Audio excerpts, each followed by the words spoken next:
Estás a sofrer de dores no joelho e queres muito saber o que podes fazer para resolver isso, o que podes fazer tu mesmo. Há um segredo importante que precisas mesmo saber. Mas espera, ainda há mais. Se assistires este vídeo até ao fim, terás o conhecimento para tratares do teu joelho de forma a que dure uma vida inteira. Isso soa bem, não é? Mesmo que vá totalmente contra a realidade aparente, porque todos pensam que quanto mais envelhecemos, quanto mais andamos, quanto mais o usamos, como num carro, onde há um odômetro instalado, quanto mais os meniscos se desgastam e a cartilagem se degrada cada vez mais. E, eventualmente, chega o momento de trocar o pneu. Assim, isso significa que é preciso uma nova articulação artificial. Mas nós vemos isso de forma completamente diferente. E para que o possas perceber bem, vou começar por explicar como é que um joelho está estruturado. Vamos examinar melhor a articulação do joelho. Como podes observar, temos a coxa, a parte inferior da perna e o próprio joelho. Pode estar esticado e pode estar dobrado. Aqui é o fim na articulação. Tal como na maioria das pessoas, aliás, vamos falar disso mais tarde. Mas em condições normais, deverias ser absolutamente capaz de alcançar as nádegas com o teu calcanhar. Podes fletir e esticar. Com o joelho completamente fletido, podes fazer uma leve rotação, mas na explicação atual, isso não tem grande importância no momento. De que forma se mantém unido o joelho? Uma cápsula envolve-o por completo, garantindo que tudo se mantenha bem firme. Mas também temos ligamentos. Existem ligamentos na parte exterior e interior e também temos os conhecidos ligamentos cruzados. Provavelmente já ouviste o nome porque rompem-se muitas vezes ao esquiar e é preciso operar, entre outras coisas. Agora existem músculos, dado que os músculos são realmente os únicos motores, por assim dizer, com as quais podes mexer o joelho, com as quais podes andar, fazer um agachamento e todas essas coisas. O músculo responsável por estender a articulação do joelho é conhecido como quadríceps. Este nome deve-se ao facto de ser composto por 4 partes. 3 partes dele que começam aqui e depois uma parte do meio passa sobre a rótula até a tuberosidade da tíbia, essa aqui. Uma parte passa um pouco mais por fora e uma parte um pouco mais por dentro. E há também uma 4ª parte que se prolonga para além da articulação da anca até alcançar aqui a zona da bacia. E estes são os músculos principais responsáveis pela extensão do joelho. Assim, quando o joelho está fletido e este grupo muscular se contrai, esta parte é puxada até o joelho ficar completamente estendido. Na parte de trás temos os músculos flexores. Esses músculos começam aqui atrás e seguem ao longo de toda a parte traseira. Esse é o feixe firme de músculos que sentes ao tocares atrás da perna. E estendem-se através da articulação do joelho até bem aqui embaixo. E quando esses músculos são ativados, ou seja, quando se contraem, a perna é então levantada. Portanto, esta é a parte inferior da perna levantada, então o joelho é dobrado.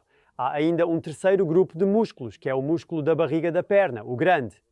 Este vem daqui de baixo, do calcanhar, passa pela famosa área do tendão de Aquiles e depois uma parte segue, tendo então uma cabeça externa e uma cabeça interna, e a cabeça externa vai aqui para o epicôndilo externo e a outra para o epicôndilo interno. E também exerce uma função importante na flexão. Contudo, a sua função principal é a de permitir que nos possamos elevar nas pontas dos pés. Tanto para os músculos. Estes são os motores que fazem com que tudo se ponha em movimento. Mas, se olhares para isto, normalmente pensa-se numa articulação como uma meia esfera com a cabeça lá dentro, onde tudo se encaixa bem e é bem guiado, mas o joelho é construído de forma completamente diferente. Como podes ver, isto é quase plano. Temos aqui os côndilos, estas curvas arredondadas, mas embaixo não existe uma cavidade bonita onde se encaixe perfeitamente. Na verdade, é praticamente uma superfície bastante plana. A cartilagem e os meniscos estão presentes aí, e do outro lado também encontramos cartilagem. A rótula, que já referi antes, transmite eficazmente essas forças para assegurar o bom funcionamento do joelho. Todos esses músculos passam por aqui, vêm de cima e transmitem isso. E a rótula é o ponto crucial quando nos ajoelhamos, por exemplo, é exatamente aí onde nos apoiamos. Então, vai ser reforçado e ligado pela frente novamente. Agora, a questão é, como deves ter ouvido falar, que há artrose, o que significa que a cartilagem se degrada, e os meniscos, elas rompem-se, já não são tão boas. Tudo isso que está aqui dentro, na fenda articular do joelho, por assim dizer, tem de ser nutrido. E essas partes acabam por ser nutridas pelo fato de que, ao realizar movimentos sob uma certa carga, a cartilagem acaba sendo comprimida. Em seguida, os resíduos são transportados para fora, e quando o movimento volta a libertar esta zona novamente, ela expande-se e absorve o líquido da fluidez que a envolve completamente. Este é o líquido sinovial que está na articulação do joelho. A cartilagem absorve novamente os nutrientes, ou seja, as proteínas. Desta forma, ele se alimenta não pelo sangue, mas sim por difusão, seguindo este princípio de esponja. Existe algo especial na articulação do joelho que nem todas as articulações possuem, porque um ângulo relativamente grande tem que ser ultrapassado aqui e as superfícies de contato são bastante pequenas, a articulação do joelho pode rolar. Rolar significa que é um movimento deste tipo, mas pode também deslizar, ou seja, escorregar. Há um movimento de rotação e deslizamento. Para que ocorra de forma perfeita, sem sobrecarregar cartilagens e meniscos, mas sim exigindo-os conforme o biológico, os músculos que controlam isso precisam estar muito bem condicionados e treinados, de modo que essas forças na articulação não causem sobrecarga excessiva, mas ao contrário, garantam que haja o mínimo possível de esforço aplicado. E como sempre, onde há movimento, onde superfícies esfregam umas nas outras, há um pouco de desgaste. E isso é completamente normal, né? O corpo trata de reparar isso. Sabe-se que quando há um desgaste, as células estaminais vêm e são responsáveis por reconstruir e reparar essa área afetada. Qual foi exatamente o problema ou dano? Um ponto importante neste contexto específico é que as tensões que aqui estão em jogo e as forças que são transmitidas, no contexto fisiológico, né, ou seja, no âmbito biologicamente normal, para que tudo funcione bem, porque planejamos para a vida toda. E agora temos de observar como é que usamos o nosso joelho, o que fazemos realmente com ele. E quando refletimos sobre isso, como estou a fazer agora, neste exato momento estou de pé. No momento em que permanecemos de pé, consideremos o quadríceps, este grande músculo extensor do joelho que começa aqui na parte superior e se estende até chegar aqui. Em que estado de comprimento está ele ao estar de pé? Está num estado curto. Ele ficaria mais longo, ou seja, mais esticado quando o joelho está dobrado, mas ele é curto. Então, e agora precisamos ter em atenção o seguinte: somos uma estrutura biológica, uma estrutura viva, composta por células. E o nosso corpo está constantemente a mudar de acordo com a forma como o treinamos. Ou seja, cada vez que estamos de pé, estamos efetivamente a ensinar este músculo a manter-se curto. E quando estamos muitas vezes de pé, é um treino que acontece frequentemente, onde ele aprende muitas vezes, devo ser breve, e ele irá adaptar-se a esta posição de forma mais rápida e natural, como neste exemplo, do que a uma posição mais longa. Agora vem a corrida. Na corrida, há um movimento que se faz mais ou menos assim. E consegues ver, esse ainda continua a ser bastante curto. Ele altera-se ligeiramente, mas ainda não muda muito. Também aí vai aprender a ser breve e muito conciso. Então, o que mais podemos fazer? Ficar de pé, andar e sentar. Vamos ver a posição sentada. Sentado é um pouco mais longo, mas sem carga, sem estar realmente a treinar. Ele foi apenas passivamente um pouco mais estendido. Mas e os flexores? Os flexores que vêm aqui de trás são bastante compridos nesta parte. Mas aqui estão brevemente, ou seja, quando se está sentado, as partes flexíveis estão em posição encurtada. Isto quer dizer que, ao estar de pé e a caminhar, as pernas ficam esticadas e aqui as partes flexíveis se mantêm numa posição curta. E agora acrescenta-se mais um grupo muscular que já mencionei anteriormente, o grande músculo da barriga da perna. O grande músculo da barriga da perna também fica encurtado quando nos sentamos, já que nesta posição particular ele está mais alongado, mais aqui. Acaba por ficar claramente encurtado. O que mais poderia a articulação do joelho fazer? Por exemplo, poderíamos levantar a perna, esticada, com o pé dobrado, sempre mais alto. Se já tentaste isso antes, sabes que é difícil para ti, puxa-te pela parte de trás e não consegues fazê-lo bem. Quanto mais tentas levantar a perna, menos bem consegues fazê-lo, e ao contrário. Quando puxas a perna para trás e até consegues com facilidade levantar o calcanhar. Talvez até mais do que consigo mostrar agora, pois aqui há uma restrição. Podias também, na posição, tocar com o calcanhar nas nádegas.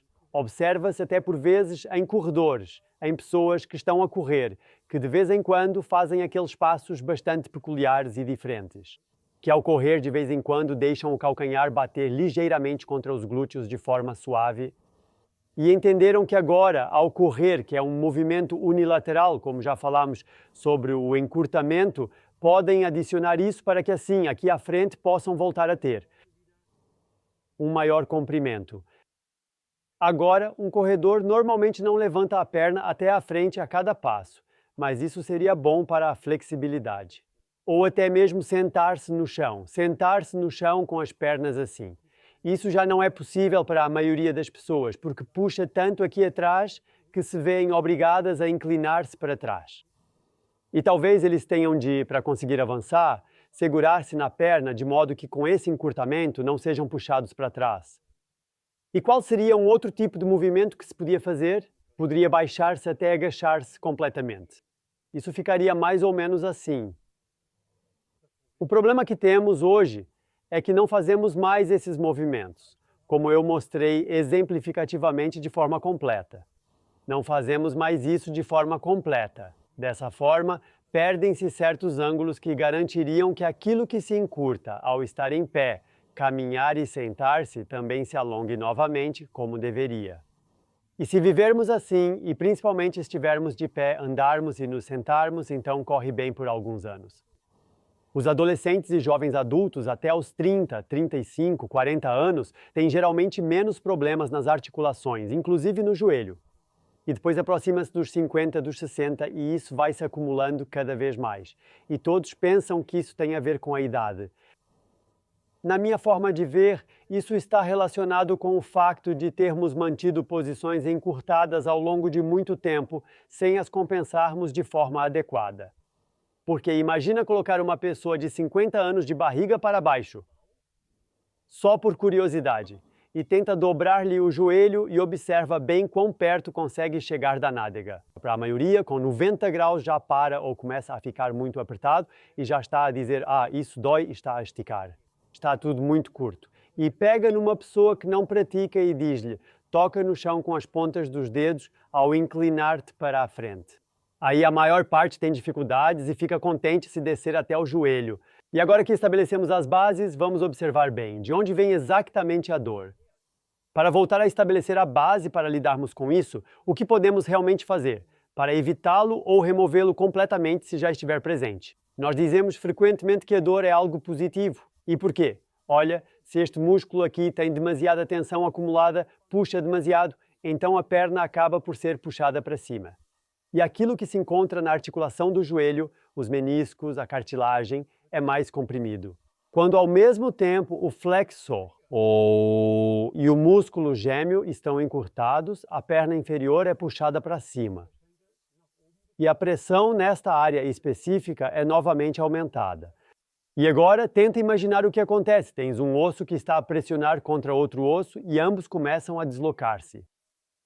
Se mexerem ligeiramente soltas umas nas outras, há algum desgaste. Essa é a situação fisiológica normal. Contudo, se houver uma pressão significativa por trás e for movido sob essa pressão, então é lógico que haverá certamente mais desgaste. E é exatamente isso que acontece na situação.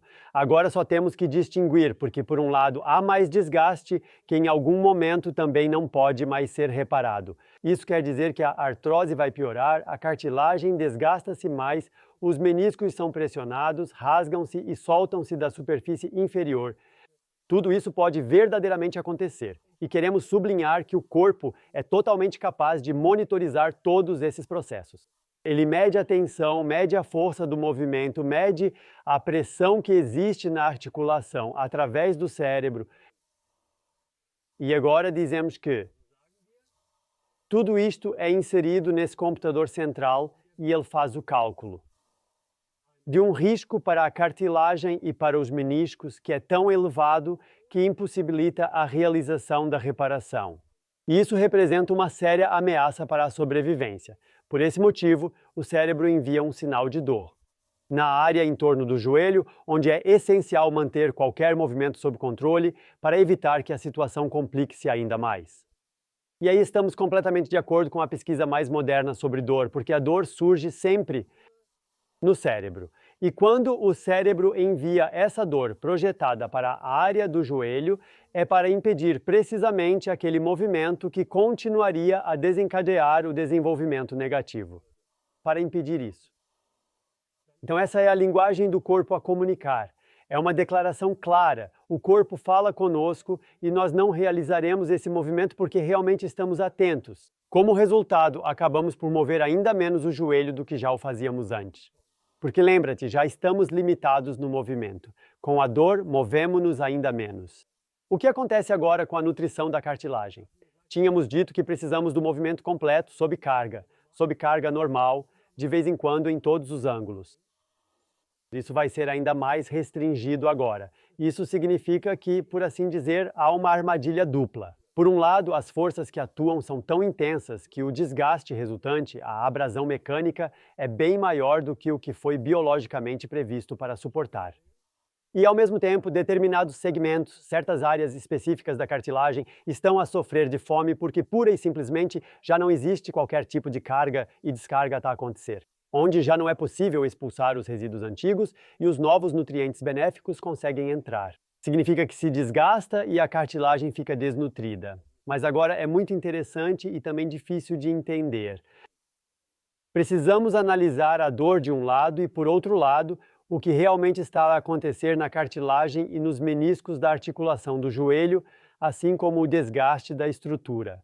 E agora vamos desvendar o segredo, que é que, na maioria dos casos, não tem realmente nada a ver um com o outro. Este é um processo que acontece ao mesmo tempo e lado a lado. A realidade demonstra-nos claramente isso, pois há pessoas que sofrem com dores no joelho de uma intensidade extremamente forte. Dificilmente conseguem mexer se não dobram os membros, têm mesmo um grande problema. Depois vão ao médico, fazem uma ressonância magnética, tomografia, raio-x, seja o que for, um procedimento de imagem, mas não se encontra nada. Os meniscos estão bem, a cartilagem também, tudo em ordem. Mas tem dores que são muito intensas. E, obviamente, existem também os casos em que há dores no joelho e ainda se detecta um desgaste, uma artrose ou uma lesão no menisco. Mas há ainda um terceiro caso que ocorre repetidamente.